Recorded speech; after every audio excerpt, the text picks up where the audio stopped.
Council, and I encourage everyone to stay during the duration of this event and to interact. And I'm so very pleased to be able to speak to you tonight, and want to first of all thank my incredible Youth Advisory Council members. They've done tremendous work during a pandemic. Thank you for that. Thank you for the advice you've given to me. We're going to hear from each of them later on tonight. In the meantime, I'll give you a quick update about what's happening on Capitol Hill. Very pleased, as all of you know, we passed the American Rescue Plan into law. The purpose of that law is to help America get back on track by getting shots into arms, kids back into schools, people into jobs, and cash into pockets. It basically had three areas of funding. It had billions of dollars for vaccine rollout and distribution, as well as programs to better contact trace and to suppress this virus. There was also a second area of funding of direct economic relief. That was stimulus checks, small business loans, renters assistance, loans for economic injuries, as well as the child tax credit. And just want to note that tax filing is due this coming Monday. Make sure you file, and in order to qualify for the child tax credit, you have to file your taxes. And then the third area of funding has to do with helping states, counties, and localities address the pandemic by making sure we give them funding so they don't have to lay off first responders, and to also give money to schools because we have to get better ventilation systems in a number of school districts, have smaller class sizes, and so on. So that law is one of the reasons that America is now starting to get going again. It also was helpful to get a lot of people vaccinated, and that continues to go on pace. The LA County, it was recently reported in LA County, we may reach herd immunity this summer because of the increase in vaccination rates. So that is good and welcome news. Now we're working on two other bills that we hope will become law. The first is the American Jobs Plan, and included in that is infrastructure, as well as investments in research and development, workforce training, and elder care. And then the third bill we want to put into law is the American Families Plan, and that's going to make major investments in pre-K. It's going to make major investments in community college, as well as in healthcare and other issues that will take the American family forward. So those are some of the big items that are coming up. I myself am on the House Judiciary Committee as well as the House Foreign Affairs Committee, and look forward to answering any questions tonight on any of those issues. And I'm very honored now to introduce the president of the Youth Advisory Council, Luke Antaki, and he's going to also introduce the members of Youth Advisory Council, and they're going to make presentations and also ask me questions. So Luke, if you want to go ahead. Yeah, thank you so much. Quick introduction, like he was just saying, my name is Luke Antaki, and I've had the privilege of being president of the Youth Advisory Council for the last year. I started in my freshman year on the inaugural council, and I've noticed two big changes. One, in myself, I've become a more confident and outgoing person who's far more well-versed in policy than I was as a little 14-year-old. And the other change has been obviously in the council, because similar to myself, the council has become more efficient and well-versed in policy and how to debate it. Moreover, I've met friends who, and made connections that I wouldn't have made otherwise. And so I wanted to open with a quick thank you to my fellow council members, not only for a fantastic year, but for the past 3. You're all amazing, and I'm so proud of what we were able to accomplish in such a weird and challenging year. This year, we discussed some of the most controversial legislation in the nation. We discussed a plethora of issues, including voting rights, climate change, civil rights, housing, education, criminal justice reform, gun violence prevention, healthcare, and more. Not only were we talking about policy, but we were talking about people's lives. Bills that are introduced that have to do with systematic issues like homelessness or healthcare have the power to impact hundreds of thousands, if not millions, of Californians and America alike. or in Americans alike rather. Everybody in the council recognizes that we have the sole purpose of improving the quality of life and understands that we have to strive to help the world around us become a better place. We discuss in detail the future of our planet with legislation regarding climate change. We acknowledge the threat of global warming, and as a committee decided to recommend huge policy prescriptions for the challenges of tomorrow. And in a historic year for civil rights, we tackled issues of racial justice and police reform. While our country seems more divided than ever, this council was able to be civil and foster discussions with integrity and honesty. Even when we didn't necessarily agree, we came to compromises and stood together, and I think we modeled pretty well what we hope the world can be. So with that, I want to say again, a huge thank you to Jennifer, Aurelia, and so many more who helped us throughout the way. Thank you, thank you, thank you. And I'm so excited to show what we have been working on this year. And we will start with our first issue. Jonathan, you can take it away with voting rights.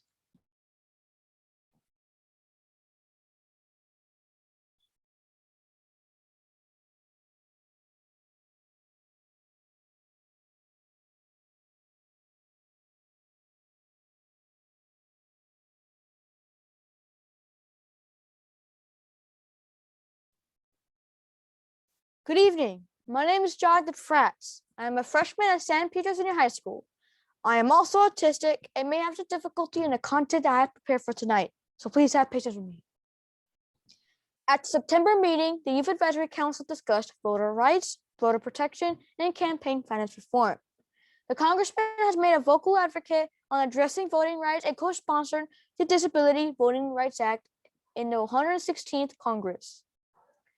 As a youth with disability that will be eligible to vote in the 2024 presidential election, the passage of this act is very important to me and the disability community that I belong to, as it would provide much needed accommodations, making voting equitable. The Youth Advisory Council recommends that this be co-sponsored if reintroduced in the 117th Congress. The Youth Advisory Council also recommended the following bills to co-sponsor for co-sponsorship. H.R. 24, proposing an amendment to the Constitution of the United States regarding presidential election voting rights for residents of all United States territories and commonwealths, which would amend the U.S. Constitution to enable U.S. citizens residing in U.S. territories and commonwealths to vote in the election of president and vice president. H.R. 7427, Access Act, which would address the obstacles that currently exist for people living on native territories. H.R. 746, Get Foreign Money Out of U.S. Elections Act, which would ban campaign contributions from foreign-controlled, foreign-influenced, and foreign-owned domestic corporations in influencing elections. And H.R. 57, proposing an amendment to the Constitution of the United States relating to the authority of Congress and the states to regulate contributions and expenditures in political campaigns and to enact public financing systems for such campaigns, which would permit the creation of public financing systems for campaigns and reform the current campaign finance system. Thank you, and this concludes my recap of the September YAC meeting. I will now pass it on to Serene Krovitz. Hello, my name is Serene Krovitz, and I am a senior at Agora High School. This meeting focused on climate change. The meeting took place while Congress was in a transitional period in between sessions, so none of these recommended bills were able to be co-sponsored. However, these recommendations will be taken into consideration if the bills are reintroduced in the 117th Congress.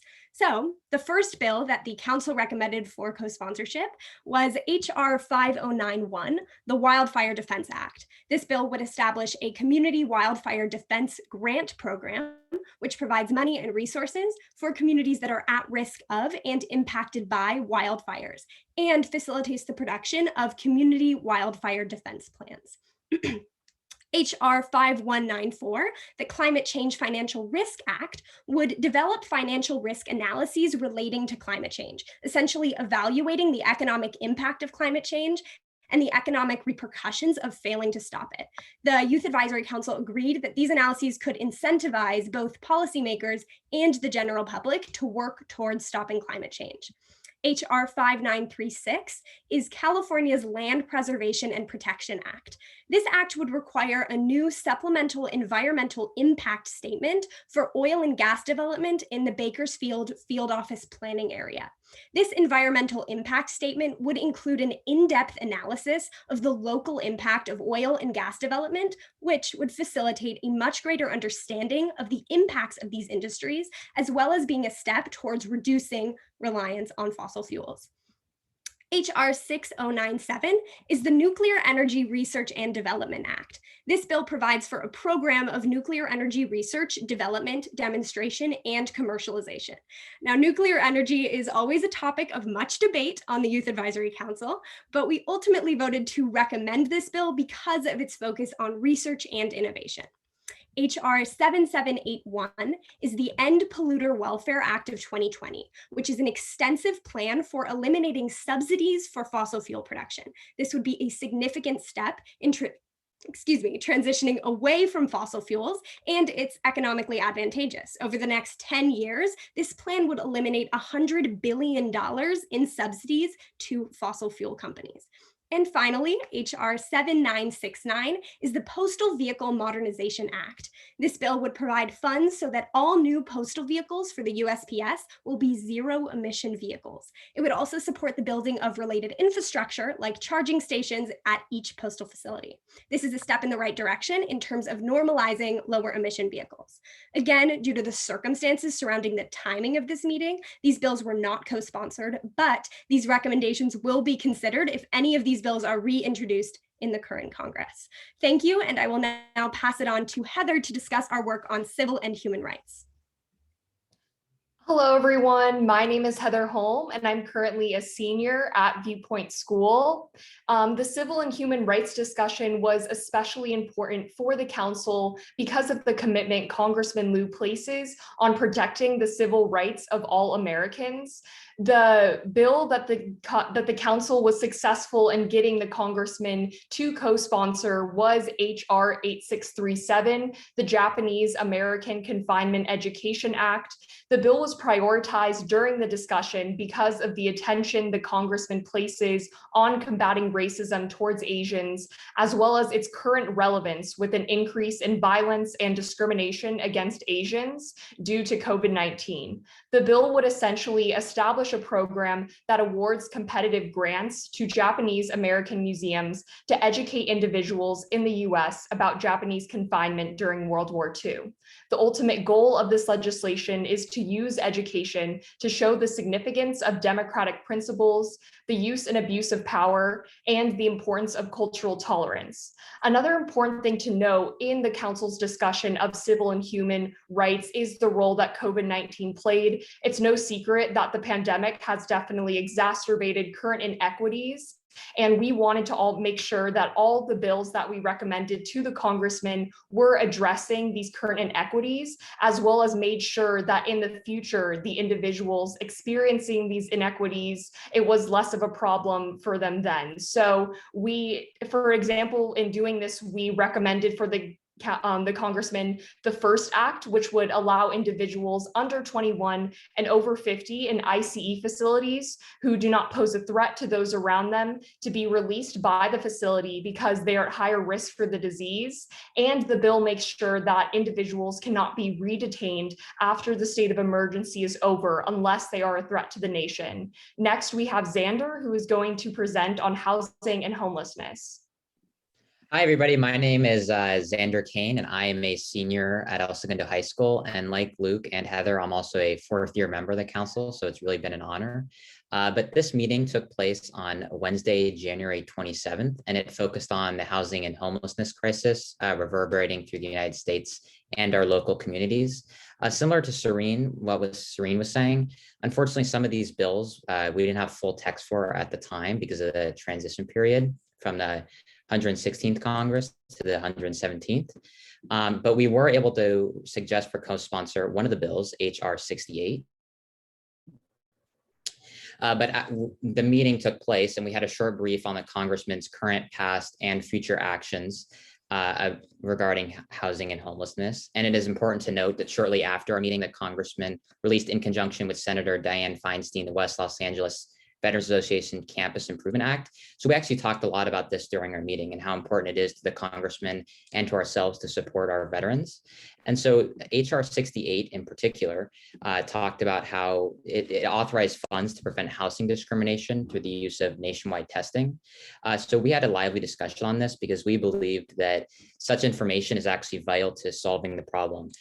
We saw this throughout a lot of different issues in the council, everything from climate change to civil rights, and of course in housing, is that research and testing, although you might not see immediate effects, it can really provide the backbone to future legislation. And so we thought that this was a really important bill.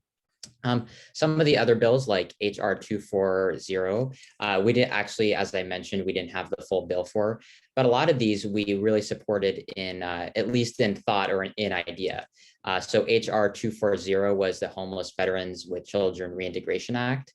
So similar to the bill the Congressman helped with Dianne Feinstein, this is also helping veterans. So HR 1650 is the Improving Access to Homes for Heroes Act. HR 235 is the Public Housing Emergency Response Act. HR 159 is the Community Parks Revitalization Act. And so all of these that we looked at, we really liked, but as Serene was saying, I think in the future years when these have full text, we'll be able to take a more in-depth look at these and hopefully suggest for co-sponsorship. But with that, I will pass it on to Kapil, and I believe he is doing education.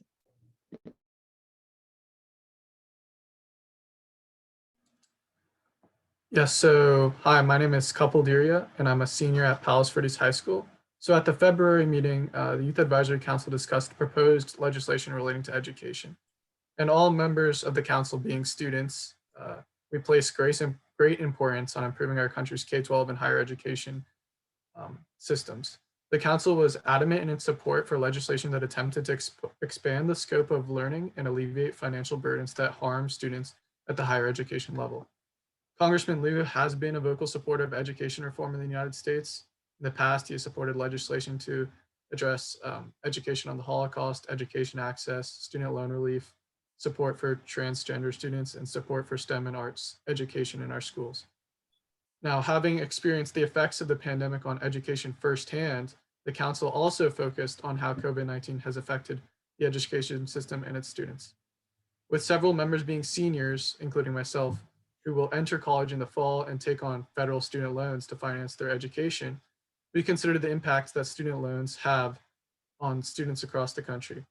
In identifying the pandemic's economic damage, which has hurt families across the country, members firmly favored extending the federal student loan forgiveness. Furthermore, the council favored a resolution to cancel all student debt. Currently, the student debt totals just over $1.7 trillion, representing one of the largest sources of debt for Americans in the country. And this will probably create far-reaching socioeconomic repercussions in the future. So for these reasons, the council voted to recommend HR 394, the COVID-19 Student Loan Relief Extension Act, and HR 542, the Save Education Jobs Act, which we are glad Congressman Lieu has co-sponsored. Congressman Lieu recently co-sponsored House Resolution 100, which called on President Biden to broadly cancel federal student loan debt. So he is a vocal supporter of addressing the student loan crisis. HR 394 passed the council with a unanimous vote. So we fully support any action that is taken to alleviate the student debt crisis. So this robust bill addresses the need to extend federal loan relief to all federal student loan borrowers in the US, which is necessary given the current economic conditions affecting the most vulnerable borrowers in the US with the pandemic.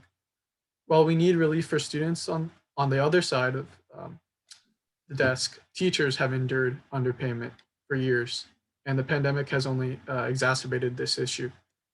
So HR 542 authorizes a fund for education jobs and to retain and create education jobs in underserved communities most impacted by the pandemic. We really like this bill because it would bolster local economies by building up strong education systems and increase access to education across the board. The council also discussed changes to K-12 curriculum that could address learning gaps in subjects, including civics education and climate change. Council members discussed how these areas have often been overlooked in their own education. throughout high school and middle school and elementary school. We are glad that Congressman Lieu has co-sponsored House Resolution 29, which would support the teaching of climate change in schools. This bill helps address misinformation relating to climate change by encouraging education standards nationwide to teach students about climate change. This bill also promises to stimulate interest in STEM careers and thus create a positive economic impact, as STEM careers are most vital to combating climate change in the future. Well, with that, that concludes my presentation, and I will now pass it on to Luke Gianella for his presentation on criminal justice reform. All right, hello, my name is Luke Gianella, and I'm a sophomore at Windward School. At our March 2021 meeting, the Youth Advisory Council discussed criminal justice reform, police reform, and racial justice. The Youth Advisory Council discussed how important of an issue criminal justice reform is, especially in this intense social and political climate. Over the past year, increased calls for justice by millions of Americans have led many new, promising bills to be introduced on the House floor. Congressman Lieu has been a vocal advocate on addressing criminal justice reform and has supported calls for racial justice and police reform, both locally and nationally. Of the 4 bills the Youth Advisory Council recommended, the Congressman agreed to co-sponsor 2 bills in the 117th Congress. These bills are H.R. 1163, or the Federal Police Camera and Accountability Act, which would establish requirements for federal law enforcement officers to wear body cameras and for federal law enforcement agencies to install video cameras in patrol cars. It would also establish stricter guidelines on the use of body cameras and police protocol. The Youth Advisory Council also recommended for co-sponsorship H.R. 55, the Emmett Till Anti-Lynching Act. This bill would specify that an offense involving lynching is a hate crime act, and would also state that a violator is subject to criminal penalties, including a prison term, a fine, or both. Additionally, this bill has bipartisan support in Congress, which is often a factor in the Youth Advisory Council's decision whether to recommend for co-sponsorship.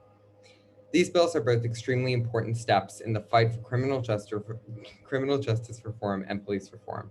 Thank you, and this concludes my recap of the March YAC meeting. I will now pass it on to Dylan with gun violence prevention. Thank you, Luke. Hi, everyone. Good evening. My name is Dylan Gohill, and I'm a sophomore at Crossroads School.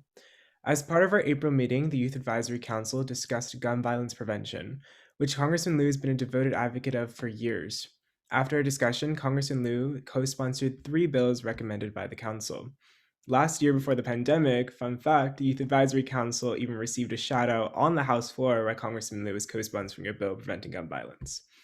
So of the 3 bills Congressman Lieu co-sponsored this year, the first of the 3 is H.R. 825, the Gun Violence Research Act of 2021. This bill authorizes the Centers for Disease Control and Prevention, or CDC, to conduct and support research on firearm safety, thus mitigating gun violence through concrete scientific data. The second bill Congressman Lieu co-sponsored is H.R. 748, Ethan's Law. This bill requires all guns loaded and or unloaded to be locked and stored when in the presence of minors. Currently, only loaded guns are required to be locked in the presence of a minor or someone under 16. This bill would expand this requirement to anyone under 18 years of age and require both loaded and unloaded guns to be safely stored away from children.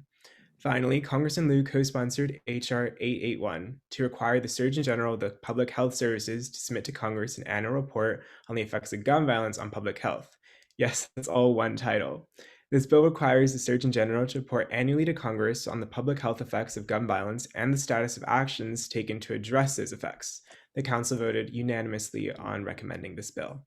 Thank you so much for your incredible work that you're doing, Congressman Lieu. I'm now going to pass it on to Julene to talk about healthcare. Hi, my name is Jolene Urhan, and I'm a current sophomore at Bishop Montgomery High School. At the April meeting, the Youth Advisory Council discussed the topic of healthcare. The council examined Congressman Lieu's work specifically surrounding the path to universal healthcare and the effects from the COVID-19 pandemic.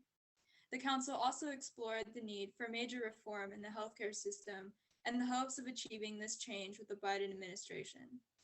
The congressman has been a prominent figure on supporting the advancement of Medicare for all under legislation such as the Affordable Care Act and working towards making healthcare a right, not a privilege.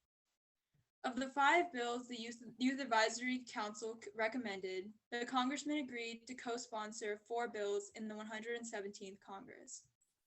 The first bill is H.R. 447, Alley's Act, which moves to ensure the coverage of hearing devices in private medical insurance plans.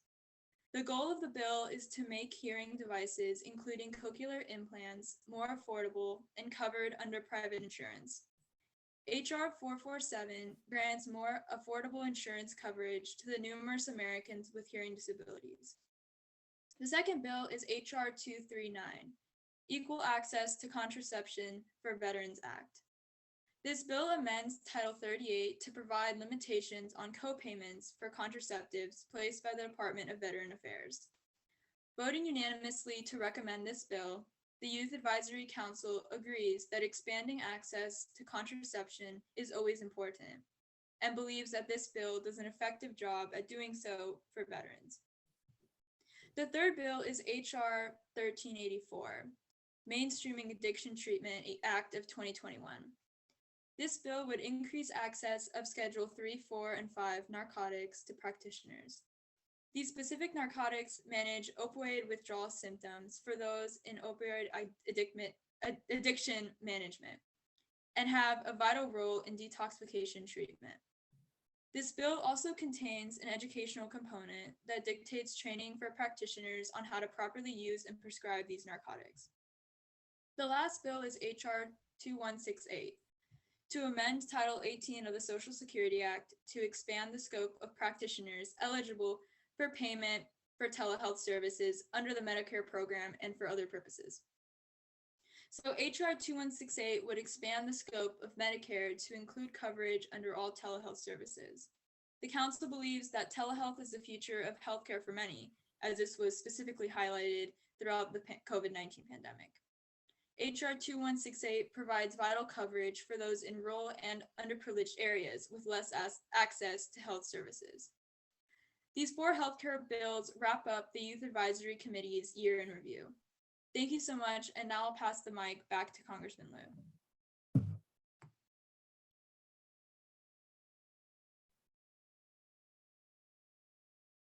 Thank you so much for those excellent presentations. And as you can see, the Youth Advisory Council members have done a lot of research and they've thought about these issues carefully, and just want to again thank the YAC for everything they've done in providing terrific advice to my staff and to me throughout this year. I think we're going to go to questions now, right?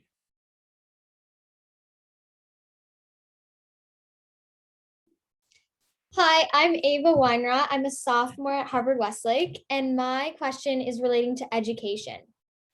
How do you foresee education changing after COVID? More specifically, what long-term changes do you foresee in terms of utilizing technology for online schooling and protocols for continuing to return to school? Thank you, Ava, for your question. So what the pandemic revealed is that you had existing disparities that were made worse because of the pandemic. So as all of you have encountered, distance learning is not easy, and it's especially nearly impossible if you don't have access to fast, reliable internet. That's one reason that the American Jobs Plan is going to have $100 billion in there for broadband to be put everywhere, including in rural areas as well as throughout cities. And that's just something we absolutely need to do to upgrade America's infrastructure for the 21st century. In-person school instruction is still the best way to go. However, you can see why there might be times when you might need to do distance learning and have other sorts of instructions being delivered through a internet format. And to have that done, you're simply going to have better internet, faster, more reliable broadband. And that's something that we need to get done for education.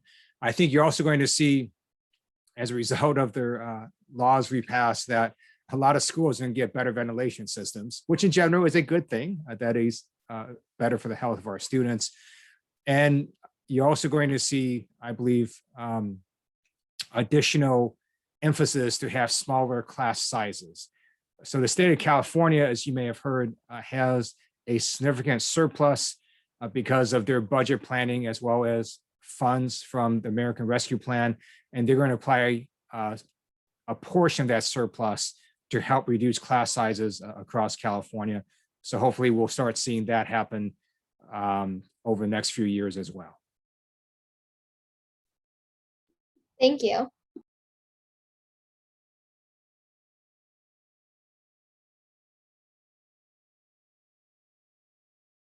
So we can just have the next questioner coming up.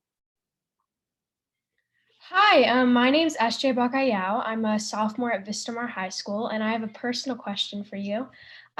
What has been the most memorable part of your experience as a congressman? Well, thank you, SJ, for that question. So first of all, I love my job. I love being able to influence policy. Sometimes you get lucky and you get one of your bills signed into law. I love being able to vote on laws and vote on bills that then become law that can help the American people. I do intensely dislike and hate actually being away from my family. So that's a hard part of it. And then I love helping constituents. So there's a lot of memorable moments to choose from.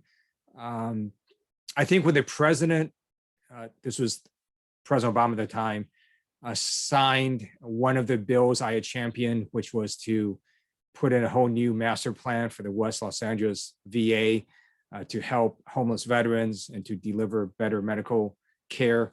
That was a pretty great feeling and pretty cool.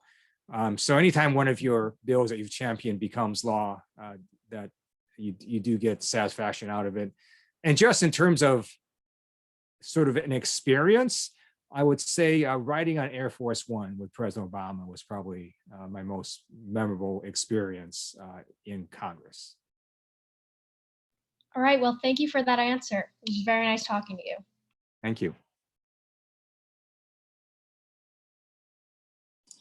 Thank you, Congressman, for sharing. I also have a personal question. How have your experiences on active duty in the military in conjunction with current civil unrest regarding social justice issues shaped your views on American security and safety? So I previously served on active duty. That was in the 1990s. I'm still in the reserves. So I have over 20 years now of both active duty and reserve experience combined. And I think it's helped me much better understand both the fact that we have an awesome military as well as the limits of our military. And as you know, Maria, we've been in this endless war in Afghanistan.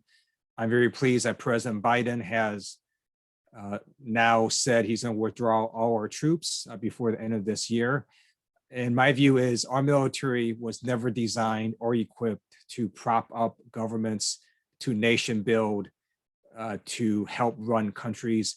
That's not what our military does. And we've seen throughout our history that when you try to have our military put in those roles, inevitably is unable to do that because that's not what we train our military members to do. It's not something that a military is good at doing. And so my view is if you haven't won a war in 20 years, you're not going to win the war by staying another 20 years. So I agree with President Biden withdrawing our troops from Afghanistan. And I think our military should be reserved for defending America as well as American interests and deterring aggression against America and against our interests. But it should not be used for long-term nation building because that's just not something that we're equipped to do. Thank you.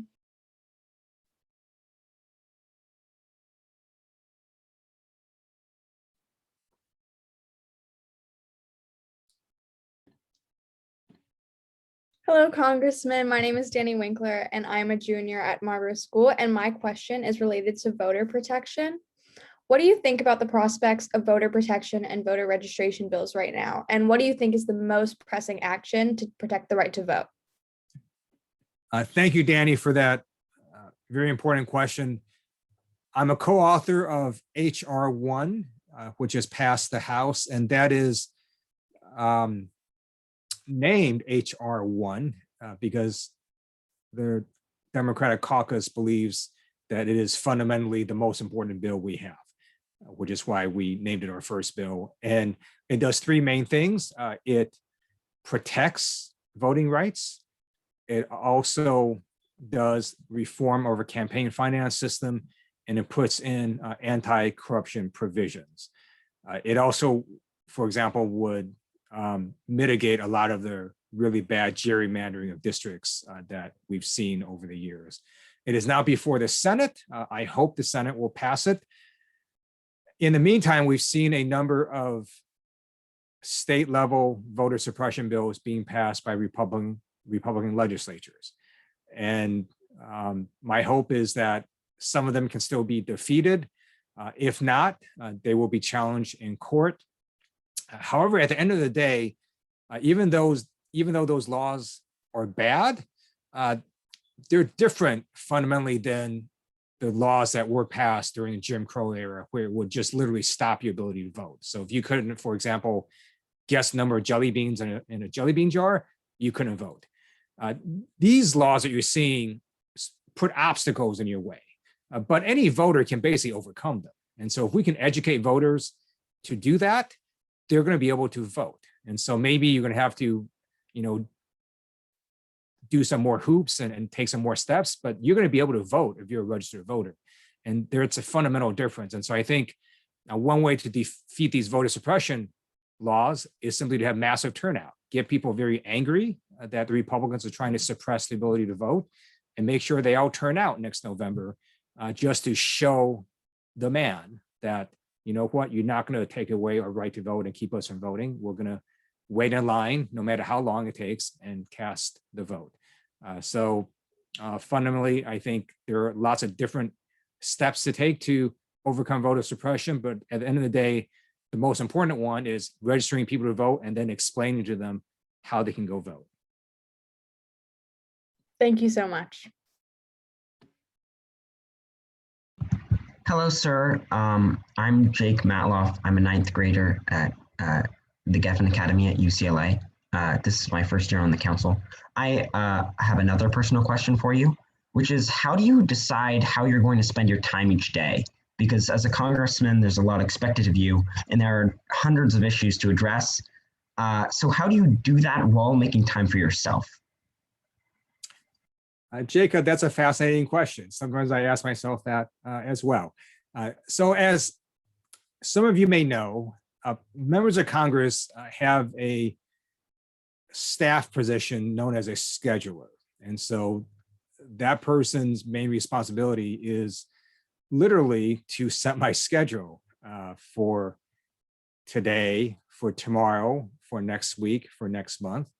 And you sort of work out with your scheduler, as well as your chief of staff and your district director and other staff, sort of your priorities. And so my staff, for example, knows the committees I'm on. I'm on Foreign Affairs and on Judiciary. So if there is, for example, a meeting that is related to one of those two committees, then they're going to prioritize me being in that meeting. Let's say it's a meeting about agriculture. I do care about agriculture. I also realize that basically the agriculture in my district is like rooftop gardens and hotels, right? So it's not like I have a huge rural district. And so I'm unlikely to be in person in an agricultural meeting, but my staff will take that meeting. And so you sort of learn to prioritize based on the committees you sit on. And my staff also knows the issues I tend to be interested in. So for example, I'm interested in cybersecurity. And so if there's a meeting about cybersecurity, more likely that I'll be in that meeting. So that's sort of in terms of meetings. And then you have committee hearings and you have voting on the floor. So those take precedence. So anytime there is a floor vote, that basically takes precedence over anything else, and because you have to make sure you cast your vote. And then same with committee votes. You always try to make committee votes as well. And then when I'm back in the district, again, you sort of work out with your staff sort of different priorities, and they try to have me go to different parts of the district. They have me meeting with different constituent groups. And so the way to make it so that they don't schedule 1,000 meetings for me a week is you sort of will tell your scheduler, hey, next Thursday, please block off, Thursday evening. So I can, watch some cool TV shows or whatever it is, or, go watch a movie with my wife. And so you will sort of work it that way, where you basically tell your scheduler the times that you want to be free. And then the rest of the time they fill in with different events. Thank you, sir.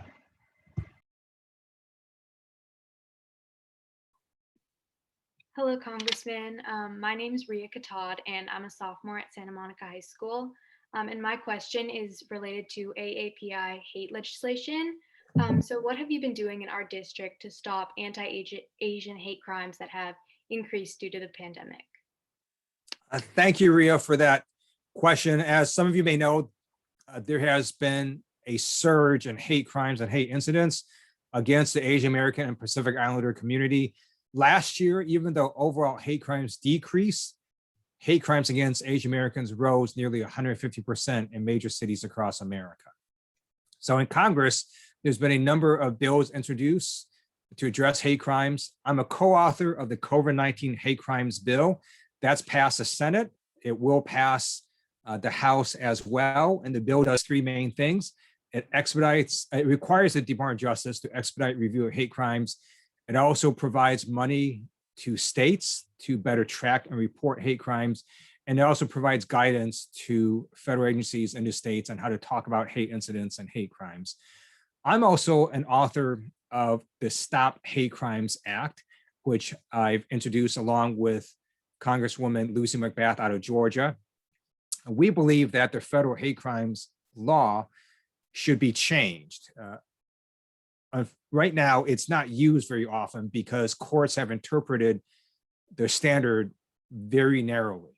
I'm a former prosecutor, and the way they've interpreted the standard is that basically the defendant has to have used race or gender or religion or another protected class as the sole reason for the commission of the crime.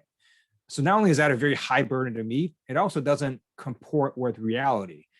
The reality is that a defendant can commit a crime for multiple reasons. So our bill changes the standard to essentially say that if race or gender or sexual orientation or any other protected class is a contributory motivating factor for the commission of the crime, then you can charge a federal hate crimes law. And it's our view that race, for example, shouldn't be a part of any crime for any reason. And then locally, as some of you may know, my better half, my wife, Betty, is president of the Torrance Unified School Board. Earlier this year, she authored a resolution to condemn hate against Asian Americans and discrimination against the AAPI community and to raise awareness. And that resolution passed unanimously through the Torrance School Board. And it was also basically modeled by various other school boards that also passed similar resolutions as well. So that's occurred. And then there's been local rallies in support of the Asian American community. My wife Betty spoke at one in Redondo Beach a couple weeks ago. There'll be an upcoming rally in Torrance. And so raising awareness of this issue is also very important. Thank you so much. Hi, my name is Sarah Kageyama. I'm a senior at Palisades Charter High School, and this was my first year on the council. First, I wanted to thank you personally for co-sponsoring the Japanese American Confinement Act. My own grandparents were incarcerated at the Manzanar internment camp, so your support really did mean a lot to myself and my family. My question, however, deals with immigration reform. President Biden promised 0 deportations during his first 100 days, yet in his first 29 days, sources say he had deported approximately 26,000 migrants. So as an immigrant, what are your thoughts on this, and how will you continue to work towards immigration reform? Thank you, Sarah, for your question. every administration deports individuals, and that's because we're a sovereign country. We get to control our borders, and if someone is undocumented and they try to cross, they will be returned. So President Biden has said to migrants, do not come. The Secretary of Homeland Security, Secretary Mayorkas, has said that our border is closed. And so if someone is undocumented, tries to cross our border, they will be returned. Now, if they are a child, then no, we're not going to return them and then have them just wander around and potentially perish. What we're going to do is we're going to take care of children.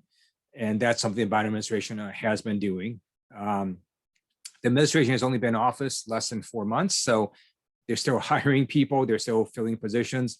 It's going to take some time for them to get everything sorted out, but they've already reduced the amount of migrant children at the border very significantly.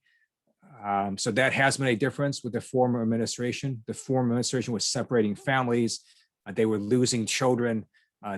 They were doing all sorts of pretty bad actions that would basically separate the child from their guardian or from their parents or grandparents.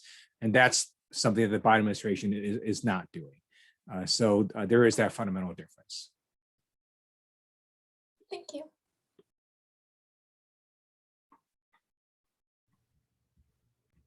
Hello, Congressman. My name is Joseph Angari, and I'm currently a senior at Da Vinci Science High School. First, I'd like to thank you for introducing the West Los Angeles VA Campus Improvement Act of 2021. I think it's a huge step in the right direction in helping our homeless veterans, who I believe deserve housing in the country they fought for. So what is the current status of this bill, and where do you see it going in the near future? So thank you, Justin, for your question. Earlier I had said that one of the first bills when I was in the member of Congress that sort of became law was a bill that created a whole master plan for West LA VA. Subsequent to that, I've authored additional legislation that will make further improvements to the West LA VA. One of them gets additional funding through easements. Another gets additional funding through crackdown of fraud. So what we have is essentially this master plan that's going to build out thousands of units for homeless veterans, somewhere in the range of between 1,500 to 1,800 units at its full build out. But to get that done requires a lot of different steps. And so we're always thinking of different ways to have to help the West LA VA. It's hard to predict what happens in Congress and sort of what bills pass at any moment in time. But we're hopeful that we can get bipartisan support for the West LA VA bills, and we can get them done. My goal is to get it done either the end of this year or sometime next year. Thank you.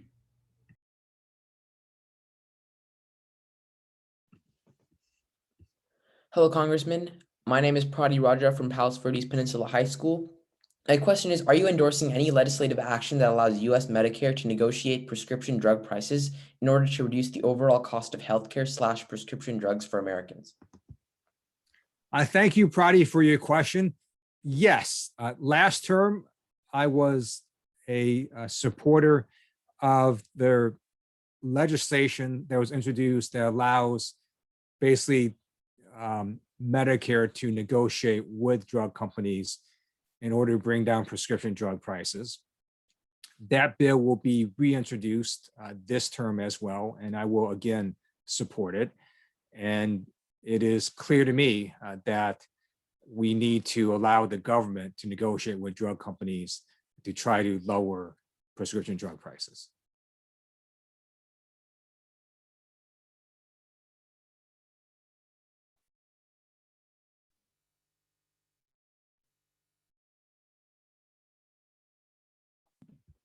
Hi, sorry. I actually have two questions.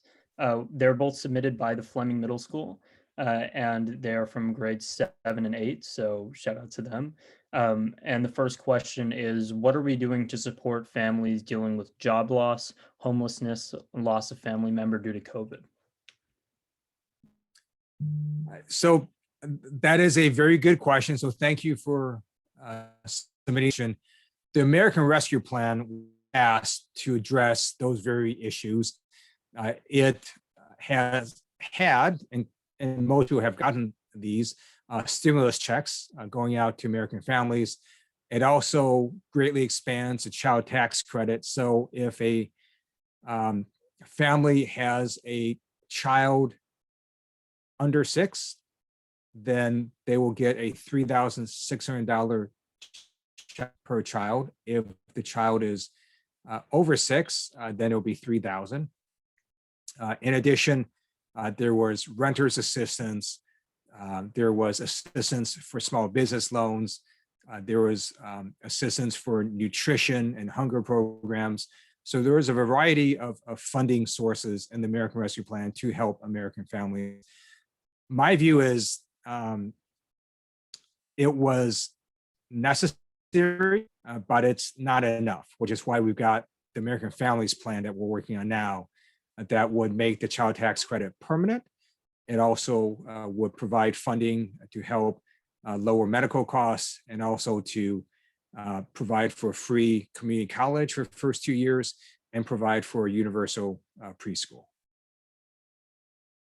Thank you. And then the other question, again from Fleming Middle School as a leadership class, is the number of families who opted into the third system seems low. How are we going to support our families to feel more comfortable sending our students back to school in the next school year? That is a very good question. So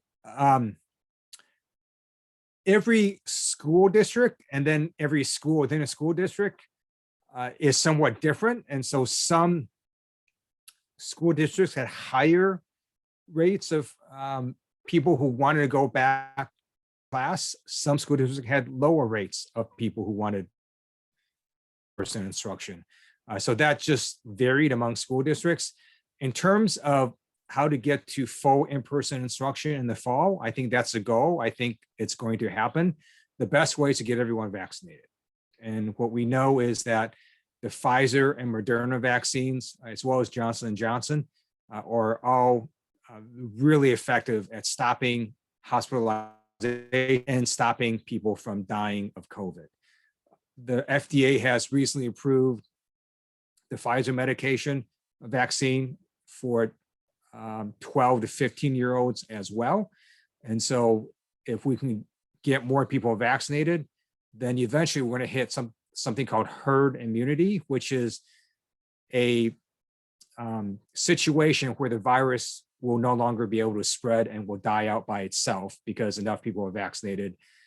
One article predicted that LA County will hit herd immunity sometime this summer if we continue on our vaccination rate. And California, as some of you may know, has recently become the state with the lowest number of COVID-19 cases. And again, it's because California has done a pretty good job of vaccinations. We need to keep on doing that. And I think that is the best way to have a normal school year starting this fall. Thank you.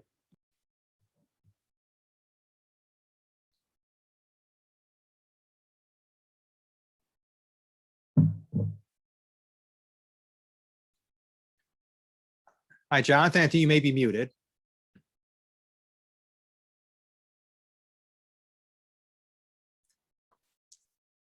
Hello. I'd like to say wonderful previous question from my former middle school. And I have some questions of my own. So number 1, education access. Currently, states receive less than 13% of the 40% of their special education costs. That was promised with the passage of the Individuals with Disabilities Education Act in 1975. What are you doing to fully fund IDEA and prioritize needs of students with disabilities, like me, especially in the upcoming fiscal year 2022 appropriations bill? Thank you, Jonathan, for that excellent question. This has been a long-running issue, a long-running battle. I a supporter of legislation to increase funding for school districts across America for special education. The federal government woefully underfunds special education. We need to do better with that. And that's something I keep fighting for. You do need to get a majority of members of the House and majority of the US Senate to agree. So we keep working on that. But I agree with you fundamentally, we do need to increase federal funding for special education. Absolutely.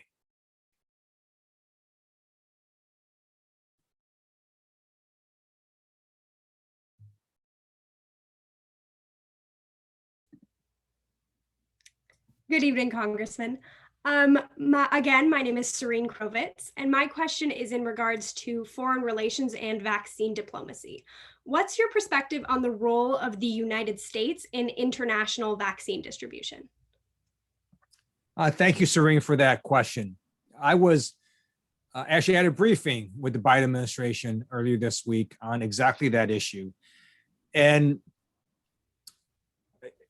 what the medical experts say and what everyone says is you need to make sure that you suppress this virus everywhere. So if there is, for example, a country where the virus is running out of control, that's a threat to everybody in the world because you get one person from that country who travels to the United States, with some different variant, and all of a sudden you could have another epidemic. So what that means is, for example, it doesn't actually matter if you vaccinate 5 million people in, let's say, Guatemala, which is an ally of the United States, or 5 million people in North Korea. You need to do both. You need to vaccinate people everywhere. But we don't have enough vaccines to vaccinate people everywhere. And as a result, since we have to pick and choose, my view is we absolutely need to choose our allies. So we absolutely need to vaccinate the people in Guatemala before we vaccinate the people in North Korea, because Guatemala is an ally of the United States. And we absolutely have to engage in vaccine diplomacy. We need to push back on countries like Russia and China. They're trying to leverage the vaccine to get other countries to do what they want them to do. We need to go and say, well, no, here, we're going to supply you the vaccines, and you don't pay attention to Russia or China. I disagree with the Biden administration, who have a different view. They seem to not believe in vaccine diplomacy. I think it's totally a wrong approach. I think we absolutely need to use vaccines the same way that we do foreign aid with food. And I'd argue that food is probably even more important, right, than vaccines. And we absolutely use food aid in diplomacy. We pick and choose specifically which countries we send food to. Should be the same with vaccines. And I think it's strange and weird to draw some sort of bizarre line that says, oh, with this vaccine, we're going to do no diplomacy with it. That's fundamentally wrong. We should absolutely engage in vaccine diplomacy. Thank you so much. Hello, Congressman Lieu. My question is in relation to the impeachment trials earlier this year. Can you elaborate on your experience serving as House impeachment manager during these trials? Sure. Let me first say, some of you may have seen Congresswoman Liz Cheney, the number 3 House Republican, was taken out of leadership because she spoke the truth. She said the election was not stolen. And it's very clear the election was not stolen. Even today, the Republican Party can't identify who stole the election. Was it Hugo Chavez? Was it Dominion CEO? Was it Panda Bears?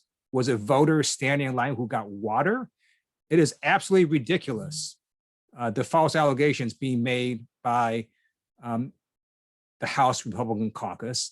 Over 60 court cases have looked at this and rejected their false allegations by the former president. This election was not stolen. Joe Biden won the popular vote, and it wasn't even close. And Joe Biden won the Electoral College, and that wasn't even close. He won multiple states beyond what he needed to win the Electoral College. And Liz Cheney was basically canceled because she said all that. Now, the problem is when you lie to the American people and tell them the election was stolen, it can get some of them very mad. And what we saw on January 6th is the former president of the United States called people to DC, told them to stop the steal, told them to march down Pennsylvania Avenue.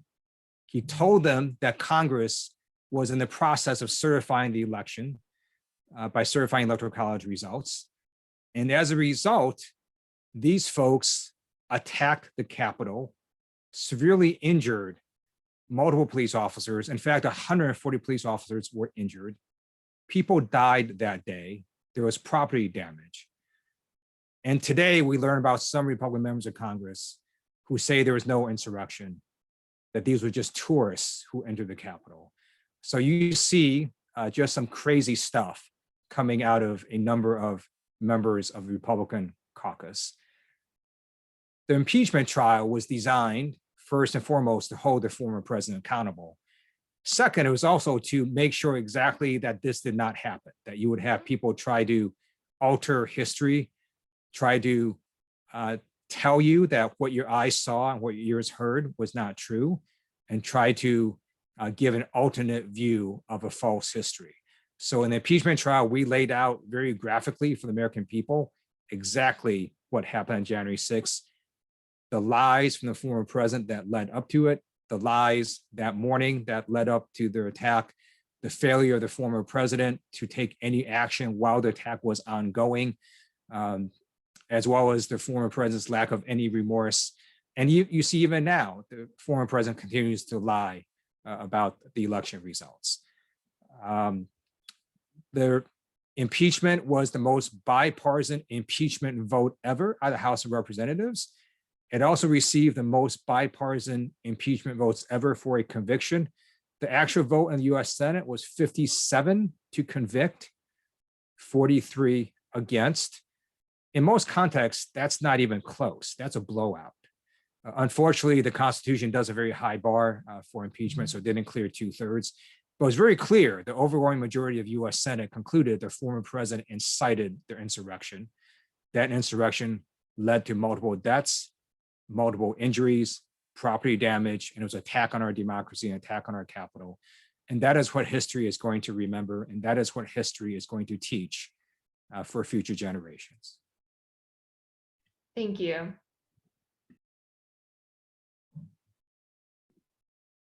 Hi, Congressman. My name is Xander Kane, and I go to El Segundo High School. I presented earlier, and this is about the 117th Congress. I believe you partially answered this earlier, but with the Democratic majority, what is the #1 issue you hope to be addressed in the next 2 years? So I guess you kind of mentioned that with HR 1, but I guess beyond that, if there's anything, what maybe your #1 ambition would be. So in addition to HR 1, we do have the 3 American plans. So the American Rescue Plan has now become law. We're now working on the American Jobs Plan, which has a infrastructure component, as well as investments in research and development, investments in workforce training, and investments in elder care. And then the third part of that 3-legged stool is the American Families Plan, which will help the American family move forward with investments in education, as well as healthcare and making permanent the child tax credit. The House of Representatives last term passed HRs 1 through 10. So HR 1 I discussed had to do with voting rights, campaign finance reform, and anti-corruption. And then there's a number of other bills within that first 10 that are really important. Some of my favorites I do include, and I mentioned before, being able to bring down the price of prescription drugs, as well as the Equality Act. Right now, there are still places in America where you can be fired simply because of who you love. And that is also before US Senate. We passed the Equality Act earlier this year. So there's a number of bills that the House has already passed that the US Senate has not. And my hope is that they'll act on those soon. And I'm very pleased that the House Judiciary Committee, in which I sit, did pass a number of gun safety measures, including universal background checks. That has also passed the House. That's HR 8. That is before the US Senate. My hope is we can get universal background checks also into law sometime this term. Great. Thank you so much. Appreciate your time. Hi, Congressman. My name's Couple. I go to Palos Verdes High School. I presented earlier on education. So my question relates to U.S. energy policy. Given our current climate crisis, the U.S. rapidly needs to transition to a clean energy economy. Yet there have been some obstacles to this transition. For example, nuclear energy production has stagnated in the U.S. What actions do you think the U.S. government should take to support a shift to 100% clean energy? Thank you, Kapil, for that question. One of the reasons I ran for Congress is because I believe climate change is an existential threat, not only to California and America, but also to humanity.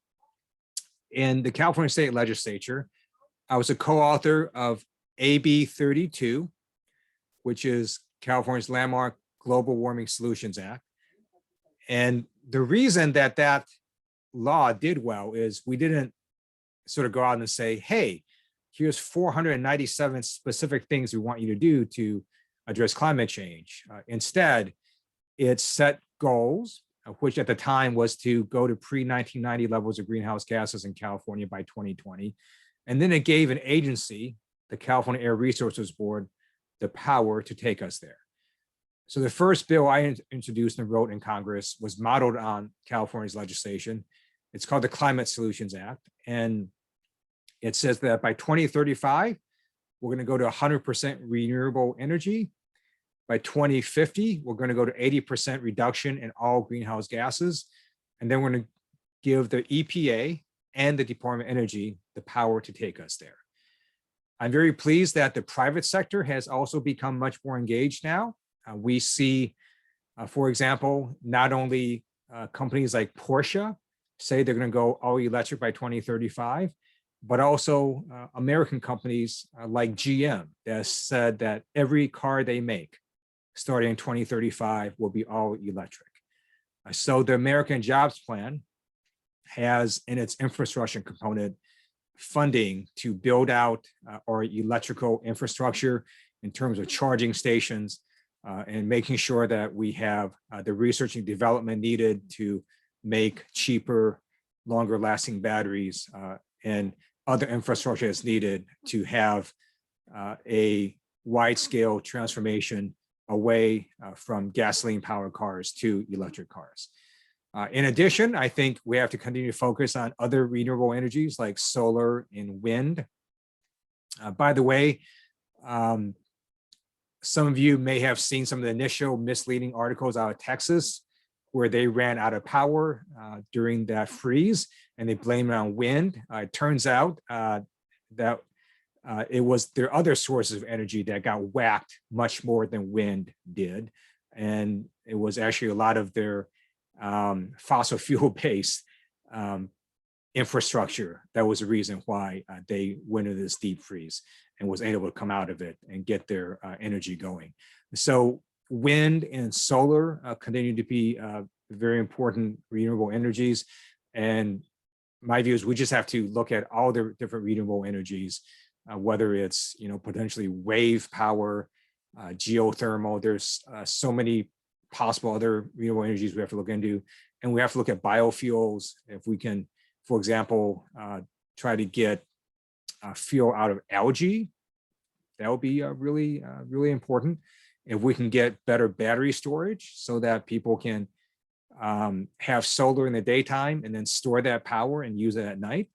If we can make batteries cheaper and longer lasting, I think that would become a game changer as well. So there's a lot of technologies that continue to develop and accelerate.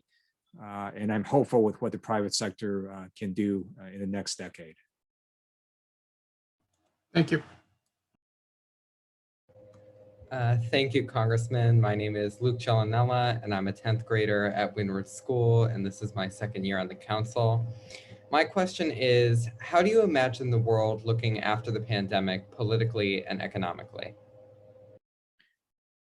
Thank you, Luke, for your question.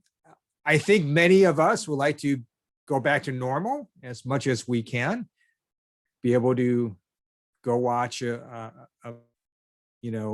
movie with friends. By the way, you could actually do that now. It's just at more limited capacity. But to go to a to make sure that movies go to full capacity, to go out to restaurants at full capacity, and make sure that we can do everything we normally did do in the past and interact with people. I think everyone would like to return to that. At the same time, the pandemic did reveal a number of disparities, such as healthcare disparities, that we got to continue to work on and try to make better. And it's caused some structural changes. I think some companies have realized that it turns out you could have employees actually work at home and be just as efficient or perhaps more efficient than if they were at work. For some companies, this was true. For some, it may not be true. And different companies will have to make their own decision. But I do think you're going to see more flexibility and more people working at locations that are not their traditional workplace. I think that will be one of the changes.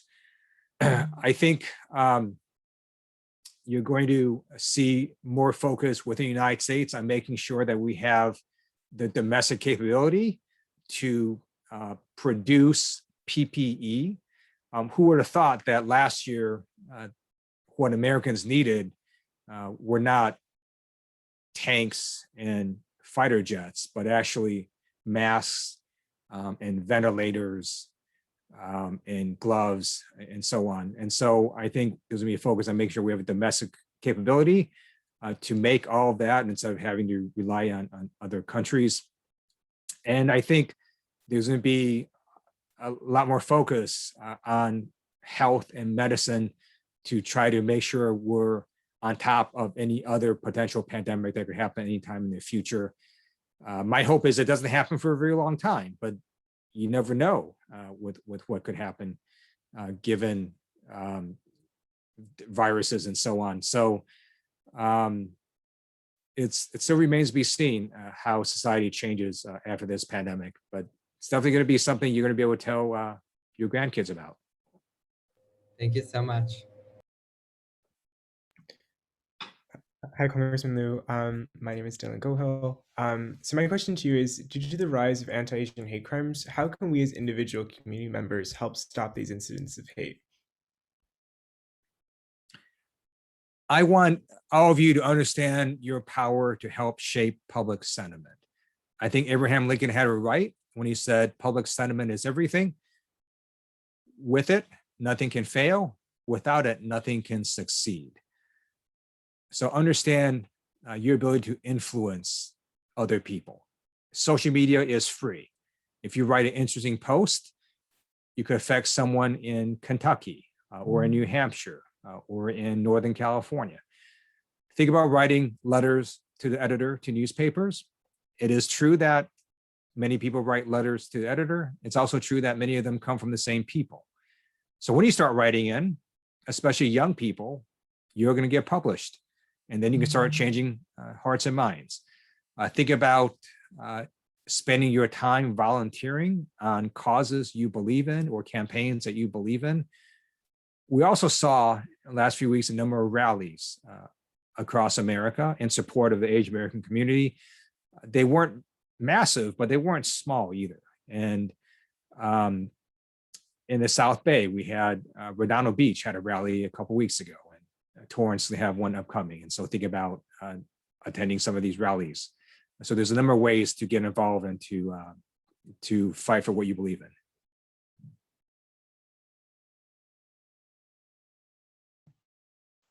Hi, I'm Jolene, and I represented about healthcare earlier. So my question is, how do you feel about the progression of the Affordable Care Act and its path to universal healthcare, specifically amongst the discrepancies revealed by the COVID pandemic?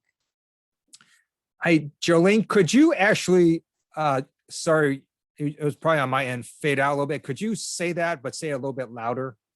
Yeah, sure. How do you feel about the progression of the Affordable Care Act and its path to universal healthcare, specifically amongst the discrepancies revealed by the COVID pandemic? So thank you for your question about the Affordable Care Act. One of the things that the American Rescue Plan did is strengthen the Affordable Care Act, as well as some of the legislation last year as well. And my view is that the Affordable Care Act is an amazing law in terms of how many more people it covered.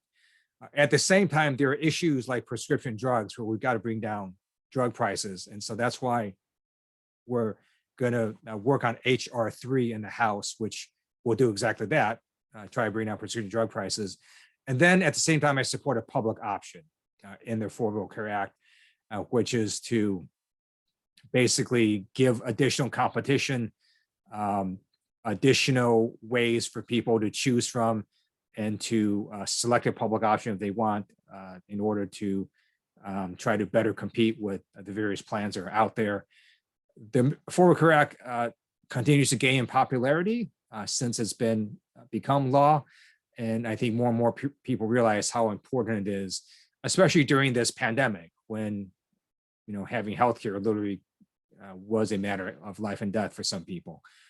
So I'm going to do whatever I can to continue to strengthen the Affordable Care Act and to continue to oppose any efforts to try to get rid of it. Thank you. Hello again, Congressman. As someone who's going to college in the fall and planning on majoring in political science, my second question to you is, what is your advice to anyone interested in pursuing politics in the future? So thank you, Heather, for that question. The first thing I would do is ask yourself why you want to do that. And if you can answer that question satisfactorily, then you should absolutely pursue politics. It is, I wouldn't say it's a normal career path. Being elected official is not a normal thing to do. But if you can explain to yourself and others why you want to do that, and other people believe that you have a good answer for why you want to do that, then you should absolutely pursue it. There's also other ways to be involved in politics. There are appointed positions, there's a judicial branch, and then there's working within state or local or the federal government or county government. And then there's also working in nonprofits that try to influence politics, and even private corporations that try to influence politics, such as consulting firms. So there's a number of ways to be involved in politics. If folks are interested in an elected position or an appointed position, please let me know and I will try to assist you, assuming, of course, that you can answer to yourself and describe to me why you want to do what you are about to engage in. But if anyone's interested, please do reach out to me or my staff, and we will try to assist you. We're always looking for good people to be involved in government and to try to help the local community as well as America move forward. Thank you.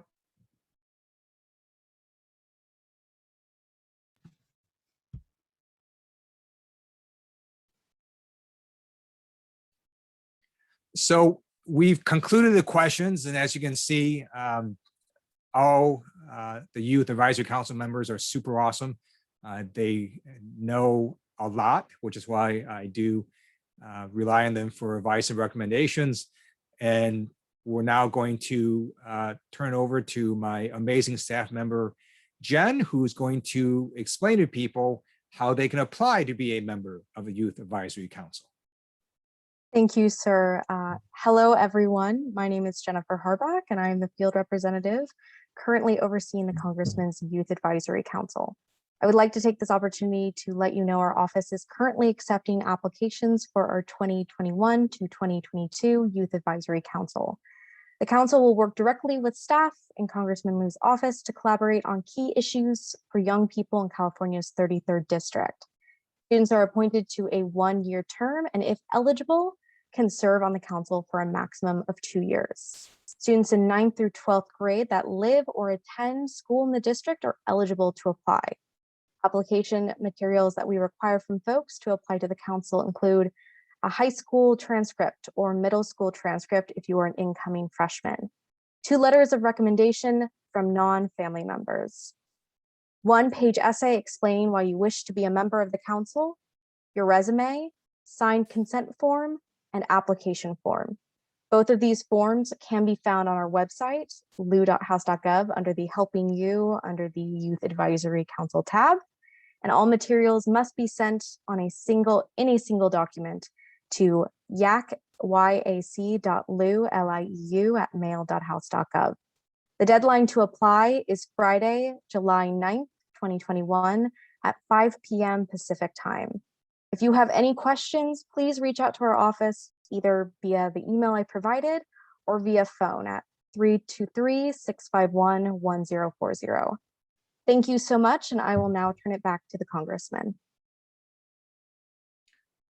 Thank you so much, Jennifer. And again, thank you for participating. I want to thank the Youth Advisory Council members and everyone involved in putting on this town hall. And let me conclude with some words of hope.